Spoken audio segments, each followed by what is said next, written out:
How do you describe modeling and its importance to what's going on right now? I would describe modeling as a way of just thinking very carefully about a problem.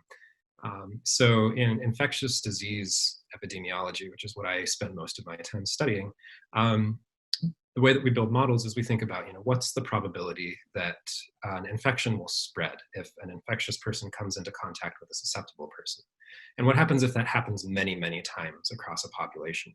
And as we scale that up to the population as a whole, then we can start asking questions about how many people end up getting infected and how long does that take? And what's the maximum number who are infected at any given time? So it allows us to take sort of what we know at a very small scale about how infection spreads, and then to scale it up to ask questions that really have sort of like cultural and political and real personal relevance at the scale of the population. How important is that when you're dealing with a health situation like we have right now? It's especially important because we're facing something that we haven't really faced before. So if this were just like an epidemic that we had seen in the past, then we'd be much better off just looking at history, just seeing what has happened before and how this might play out. But the important thing is that we can draw some lessons from history and incorporate those into our models. But there are some ways that this disease behaves that are just somewhat unlike anything that we've seen before as well. So modeling allows us to mix those two things together and to take what we know about the past, but then to also adapt it given what we know about the current situation so that we can make predictions that we wouldn't otherwise be able to make. And the numbers are up or they're lower than anticipated. How do you explain that when it comes to modeling? As with any way of interpreting the world, we're always prone to some amount of error. And so there's any model that we build is built for a specific purpose. And some models are built to try to understand exactly how long an epidemic will take. But that might have a lot of uncertainty in the total number of people who become infected. And so part of that discrepancy might come from a mismatch of the models that are being used for one purpose and then they're being repurposed for something else. But even more of that probably just comes to the fact that we're still learning a lot about this infection. There's still a lot of data coming in. And so our projections can change over time. And ideally, they're getting better and better as we're learning more. And the last thing to note is that, especially for things like infectious diseases, we as individuals in the community can have a very large impact on how they spread. So a lot of the models that we had built early on were assuming certain amounts of social distancing or assuming maybe no interventions whatsoever. But now, many of us, for example, I'm working from home, people have really changed their behavior, and that can really change the way that the disease spreads. And so that can completely change the model because, again, those underlying assumptions that we put in from the beginning have changed. And that's a good thing. In this case, part of the reason we built them in the first place was to show that those behaviors needed to change, or else we'd be in a very bad spot. So now we're adapting to sort of incorporate these more and more to understand what the trajectory will look like now that we know more. For people who look at the numbers and say, the scientists got it wrong, what do you say to that? There's this wonderful quote that's very common in the modeling world. It's by a statistician from the 1970s. And it says that all models are wrong, but some are useful. And so the idea behind that is that there's no model that will be able to sort of incorporate all of the complexities of reality. But what models do is they allow us to make decisions under very limited information. And it's sort of a best faith decision that's made based on what we know now. So really models are tools for decision making. And so surely, any model that we have will misbehave if we look at it with perfect hindsight, or if, again, the underlying assumptions change. And that's just a fact of modeling, because there's no way that we could build a model that actually captures all of the relevant complexity of the world. But nevertheless, many of them are useful for example, the weather predictions are often wrong, but they are often right too, and so sometimes they're useful. Sometimes I do bring an umbrella to work on a day that I wouldn't otherwise, and I don't get wet. So there's a lot of imperfections, but I think that they're certainly better than nothing, and that's kind of what we're looking for in this situation. What would you want people, and especially parents, to know as we move forward? The first thing is that and hopefully this is a bit of a comfort from the scientific side, is that during this outbreak, the scientific community has been more tightly knit, more closely in contact with one another than we ever have been before. So part of the reason that the information that's coming out is changing so quickly is because we're communicating about it so quickly, and trying to share it as quickly as we can. And that really hasn't been possible before, just due to technological limitations. But now that the networks of the people who are working on these things are very tightly connected. Now, in terms of I think there's an important another way of sort of thinking about that question is that there are some things that we really do know for certain about this infection. And there are some things that, do seem to be changing on a daily basis. Like, how infectious is it? How infectious are you before you start showing symptoms? How important are kids in spreading disease? And these are all sort of big questions that we're still grappling with as a scientific community as well.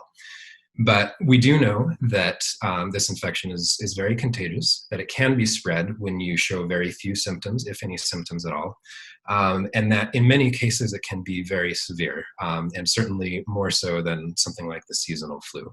So we know for certain, and this really hasn't changed for the course of the entire epidemic, that this is an infection that can cause severe illness, and something that we really need to pay attention to, both as individuals and as a society, because it shows an ability to really threaten our healthcare institutions, clearly our economies, really some of our basic fundamental institutions have been put in danger to some extent by this infection, and that hasn't changed. And simply because of the infectiousness and the contagiousness of that thing, those things haven't changed. So we're still trying to understand sort of what these particularities are on the side, which will help us understand sort of how we can sort of tune our response in the future a little bit more effectively. And so those are sort of the two areas of information where there are some things we know for sure, and then there are some things that are continuing to change as we learn more information. What part will modeling play in reopening the country and getting us back to normal, or to a new normal? One really exciting area is that modelers often work in different fields. So I'm an infectious disease modeler, but as you mentioned, people who like meteorologists also have their models, and interestingly, economists also have their models. And so oftentimes we work sort of in these independent silos, but I was talking about this cross collaboration amongst the people doing this kind of work. And there's been a lot of real interest and enthusiasm lately in merging together the economic and the epidemiological, the disease transmission models, so that we can understand what happens in both of those areas at once. And I think that will be really important, because that allows us to really make sort of a side-by-side comparison about the severity of things like lockdown measures, and also the risk to human health that's posed by the disease itself. So I think that it'll be really important to bring those things together. Again, it's just a way of taking a very complex problem and boiling it down into its essential parts, and thinking about what might happen if we make certain decisions in the future. Is there anything else that you would want people to know? One of the big questions that people have asked about the models that we've been developing lately is, there's a lot of variety between different models as to just how long we're going to have to be sort of in this state of life. And I have a lot of sympathy for that. None of us wants to be doing this, and we never really hoped that anything like this would happen. And so my hope is that I as a modeler and the community that I'm working with are doing our best to sort of give our best estimates as to how long coronavirus might be with us, and personally I think it may be with us for some time, for at least another year, at least until we have a vaccine. It will be affecting our lives in some way, but I think the important thing is that once we've communicated that, then I feel like the real work starts, and the real work is to figure out just sort of how to structure our lives in this sort of new reality, and especially for those of us who have kids or close families or these sorts of things, just how do we sort of really focus on the people around us and take care of each other amidst these really difficult realities.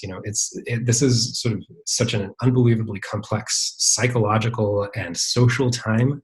And I think that everything that we can do to sort of support one another and, just recognize that this is something that we're in potentially for the long haul, but it's something that we can get through much easier just sort of with each other's support. And that will make that long period of time, I think, a lot more manageable. So that's what I would hope to communicate, sort of the more human side of this science. So we're talking about when you're affecting our lives in some ways. Is there any way to know at this point? Before we can truly go back to our lives that really resemble something that we had before the pandemic, that's going to require enough immunity to be built up in the population that that further infections, further epidemics can't really continue to happen.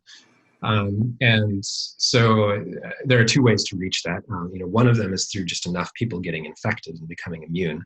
But the other is through a vaccine. And so, a lot of the best and brightest around the world are working around the clock on developing a vaccine so that that can happen.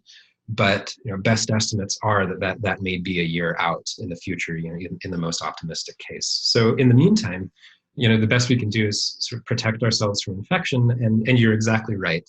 It depends a lot on the local conditions, really just on how people interact with each other, and a certain amount of random chance. Just when certain places will see these rises and falls in infections. But again, I keep going back to the weather analogy, and I think that as we move forward with this, as we start doing better surveillance, and as testing gets ramped up, I can see a period of time in which maybe we're watching this epidemic in a similar way that we're watching the weather. And so maybe a few days before, an infection sort of storm hits, before cases start to rise, we can say, all right, maybe we need to start some of these social distancing measures again in your particular community, in the same way that a storm often only affects a very particular community at a given time. And so I think there's a lot of overlap, and there's a lot of, we can look to that sort of example in our lives to sort of help normalize what the next few months might look like.